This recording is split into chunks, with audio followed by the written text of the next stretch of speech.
de peça. Prezado senador Lobão Filho, prezados senadores, muito obrigado pela oportunidade. A sua introdução, na verdade, já me anima, porque a sua introdução tem tudo a ver com a minha conclusão dessa breve exposição. O Sindpeças, através da sua área técnica, fez um pequeno estudo mostrando, nas médias, como se comportam os custos de carros no Brasil. Dá para ver lá em cima, na estrutura do valor do veículo, que o custo de carro no Brasil, 58% são realmente custos de produção.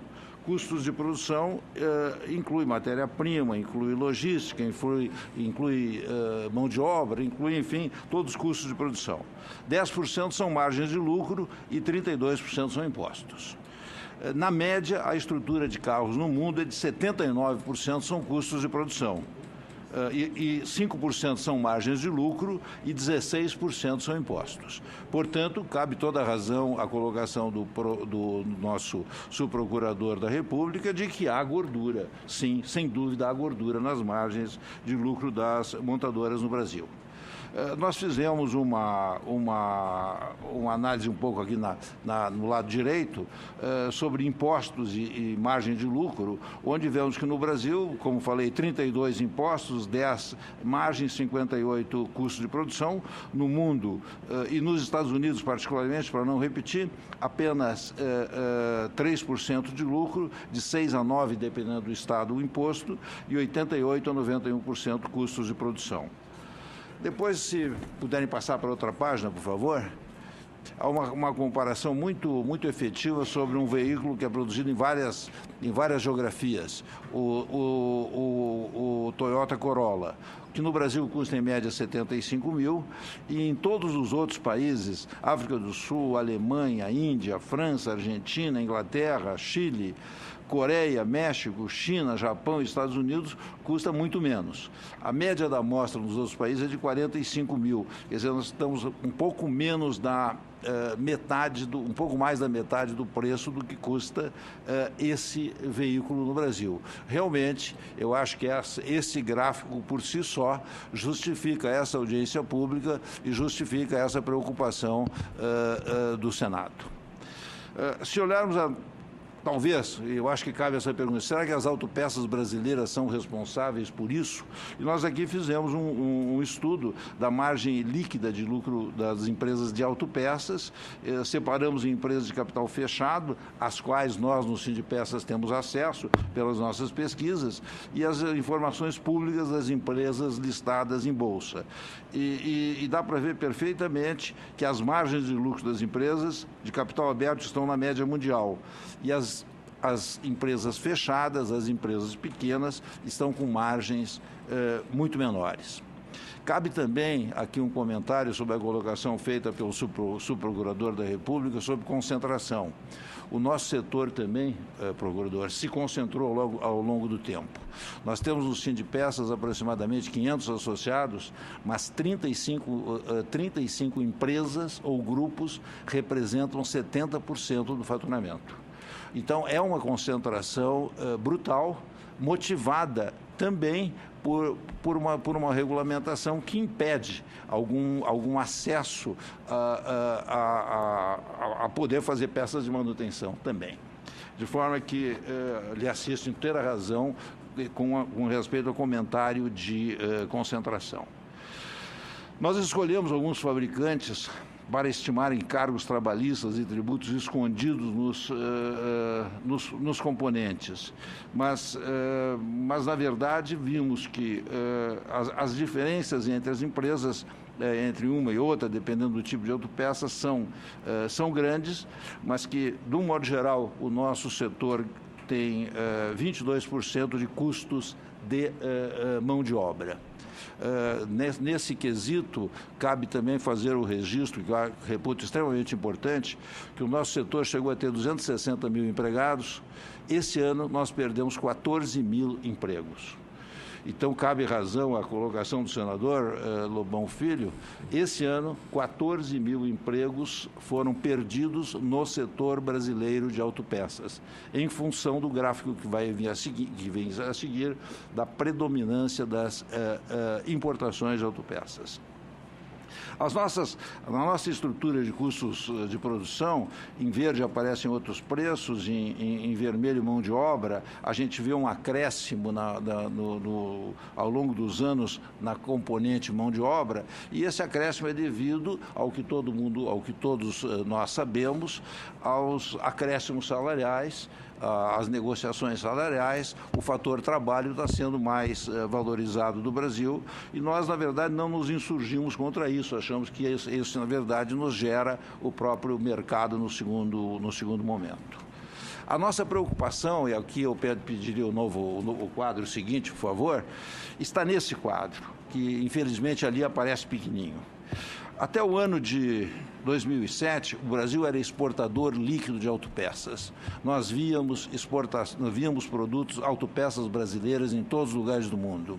Eu mesmo viajo, vou todos os anos a praticamente todas as feiras de autopeças do mundo. A gente via uma presença brasileira muito forte.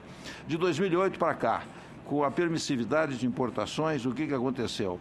Nós saímos de um balanço positivo de quase 2 bilhões de dólares em 2006 e esse ano vamos fechar com 6,6 bilhões de dólares negativos na balança comercial do setor de autopeças. E eu faço aqui, de novo, me identificado com o procurador Antônio Carlos, as importações de peças não reduziram o preço dos veículos.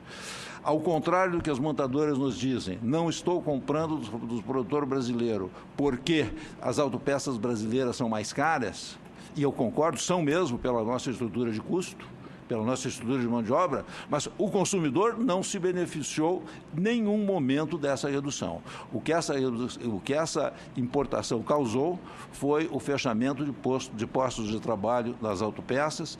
Esse ano nós vamos ter um faturamento líquido do setor de autopeças 12% menor do que no outro ano, e então é uma situação extremamente, eu diria até ridícula. Todos veem os jornais manchetearem que o PIB brasileiro está crescendo em função da indústria de automóveis e nós, do setor de autopeças, não participamos disso. Historicamente, eu quero fazer esse registro, quando a indústria automobilística do Brasil foi implantada na década de 50, foi feita uma política industrial voltada principalmente para o setor de autopeças, porque a lógica era que se tivéssemos um setor de autopeças forte, teríamos montadoras fortes. Essa ideia mudou, o protagonismo do setor de autopeças desapareceu, cria-se agora, como a doutora Margarete falou, um inovar alto, mas o que faz falta, de fato, é um inovar peças, porque o inovar alto, em que pese toda a boa vontade do governo, ele não contempla claramente um índice de nacionalização de peças. Ele ainda não remove totalmente da legislação o critério de considerar como nacional a propaganda, as despesas gerais, o lucro, tudo isso é nacionalizado na fórmula vigente. Não houve uma modificação clara desta fórmula. Eu não vi, e li várias vezes o Inovar Alto, eu não sei qual é o índice de nacionalização que nós que nós precisamos. Sabemos que, pela nossa conta, pode ser que isso deve...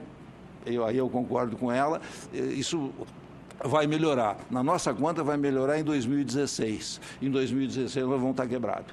Para nós, não há nenhuma justificativa para que, junto com o Inovar Alto, não tenha saído um mecanismo de rastreabilidade, porque o mecanismo de rastreabilidade já existe. As normas ISO, as normas TS, normas pelas quais a empresa trabalha, as empresas de autopeças trabalham, já contém um normativo que estabelece aonde cada peça é produzida, inclusive com detalhe de fábrica. Portanto, a rastreabilidade, a meu juízo, deveria estar em vigor juntamente no início do programa e não prometida para data posterior. porque hoje nós temos esta incerteza. Nós não sabemos que a intenção do Ministério é a melhor possível, estamos participando disso, mas gostaríamos que isso fosse acelerado, porque, como eu disse, o setor está perdendo empregos e perdendo renda, consequentemente, a nossa capacidade de investimento tem diminuído e a nossa capacidade futura de dar respostas está desaparecendo.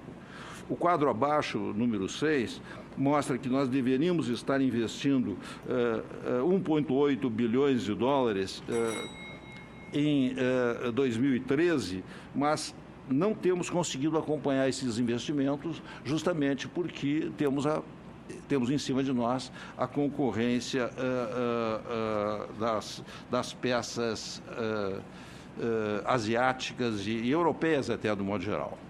E, por fim, problemas da competitividade da indústria de autopeças, nós botamos a tributação excessiva na cadeia, uma baixa produtividade, insegurança jurídica por burocracia, baixo investimento em pesquisa, queda de compras locais, que talvez seja um dos mais importantes.